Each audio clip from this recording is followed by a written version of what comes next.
Where you live. This is Alabama News Network at 5:30. Hello, I'm Ella Seskew. And I'm Jeff Sanders. Thanks for watching Alabama News Network here on ABC 32.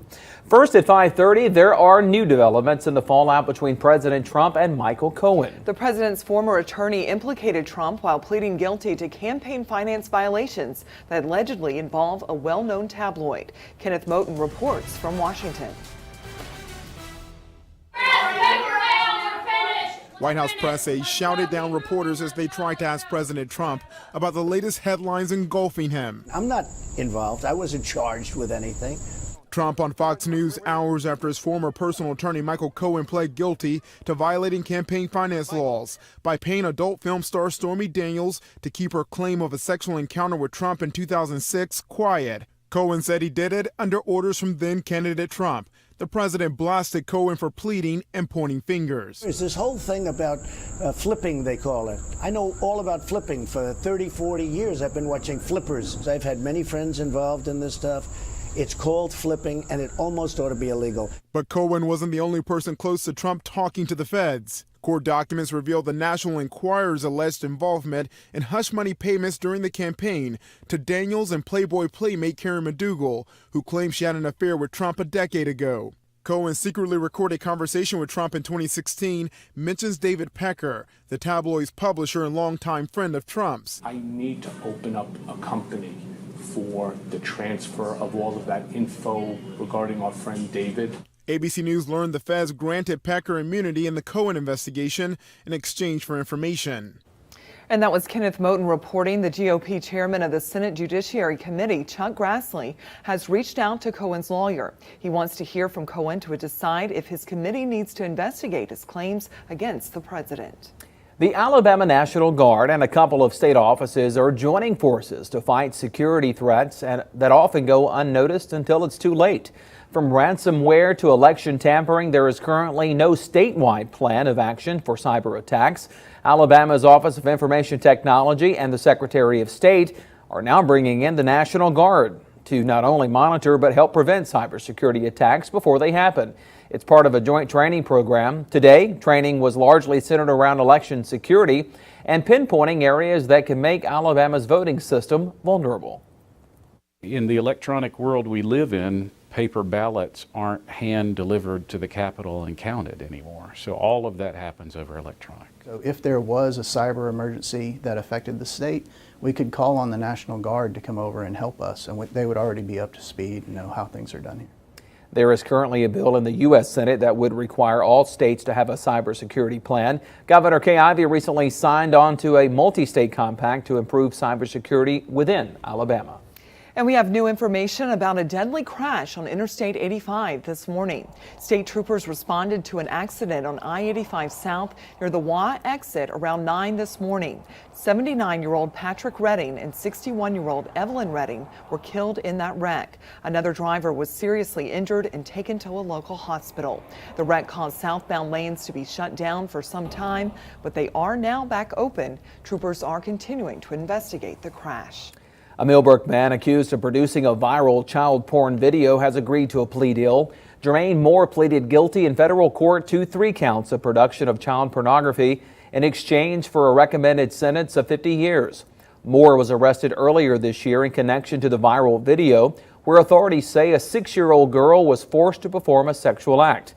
Moore was accused of sexually abusing 3 girls under the age of 12 between 2011 and 2017 in Alabama and Detroit.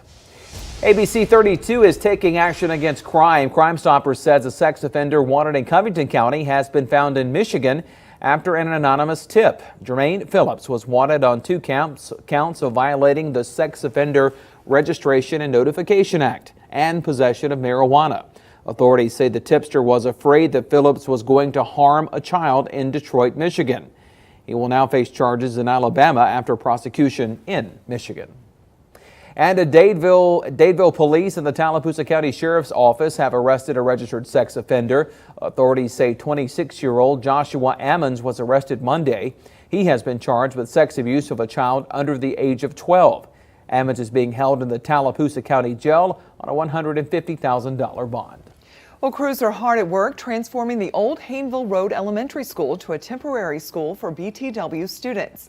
We got a tour of the school today. We're told about 75 workers have worked for 15 hours a day on the school. They're painting walls, laying electrical lines, and new flooring. They also changed all window units, fixed the plumbing, and turned a library into a dance studio, and even cleared space for parking. This has been a monumental task. We have brought in a lot of people to do this. Our whole maintenance department has been on this around about 15 hours a day we've been putting in. But we're almost at the point that it's ready, and it will be ready Monday morning. BTW Magnet School burned down last Saturday. The students have been out of school this week. Classes start in the new building on Monday. And there's still ways to help the BTW community rebuild from the fire. The BTW Assistance Alumni Association is holding several drives tomorrow and Saturday. Tomorrow you can drop off supplies and monetary donations at the Arts Council of Montgomery from 8 in the morning until 8 tomorrow night. And there will also be an art show held there from 6 until 8 tomorrow night. There will also be a supply drive and raffle ticket sale at several Montgomery libraries Saturday. For more information, head to our website, alabamanews.net. Some Alabama children rely on school lunch as their only regular meal of the day. That's why Alabama News Network has teamed up with Ty and Doll Incorporated and Winn-Dixie to invite local residents and businesses to come donate non-perishable food items at the 4th annual Stuff the Truck food drive. Donated items will go toward the Montgomery Public Schools backpack program and Z Tribe of Montgomery. Come out to the Winn-Dixie this Saturday at the Sturbridge Shopping Center from 10 until 4 in Montgomery. We have more information on the items you can donate on our website at alabamanews.net. The Montgomery City Council held a work session today to discuss the proposed budget for the next fiscal year. The proposed budget forecasts revenue of $250 million, but it also calls for an increase of $8 million over last year's budget. Plus, Mayor Todd Strange has proposed cutting back garbage pickup to just 1 day per week. Now, the council today discussed many things, including a sanitation fee of increase by at least $2 and a 3% increase in a gas tax for street paving funding. There are so many events going on in Montgomery this weekend. Police are increasing the number of officers on patrol. And much of the activity is at the riverfront. Tim Lennox is in the studio with the rundown. Tim. Alice, it really wasn't planned this way, but there certainly is no shortage of events for folks to take part in this weekend. The 9th annual Dragon Boat races take place on Saturday. That includes a 6-mile stand-up paddle boat race that premiered last year.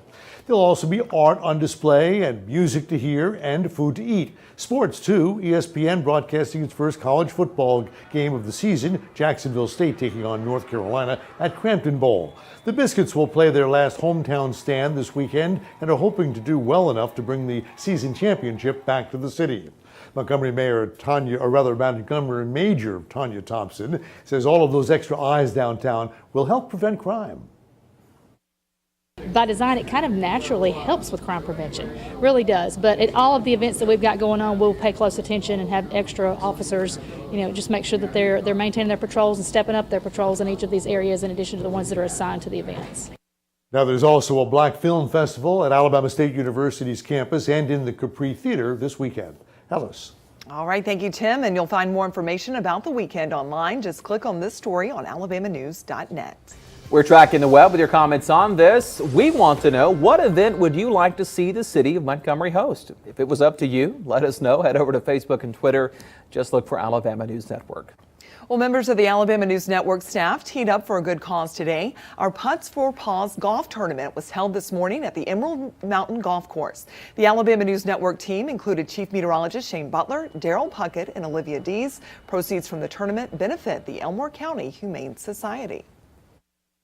The monies raised go to help make sure that we're viable, that we can keep doing what we do, to be there because of all the medical treatments and all of the spay neuters and the vaccines and the medications and the bills that we have to pay. So it's a nonprofit, so we're not trying to make a profit, but we've got to pay the bills.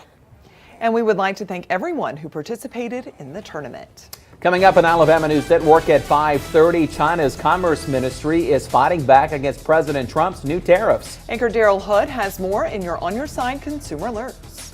And weather-wise for us, yeah, this felt nice the last couple of days, but that's about to come to an end after we get through tomorrow morning. The heat and humidity's cranking up, and our chance for rain, it's going up as well. Details straight ahead.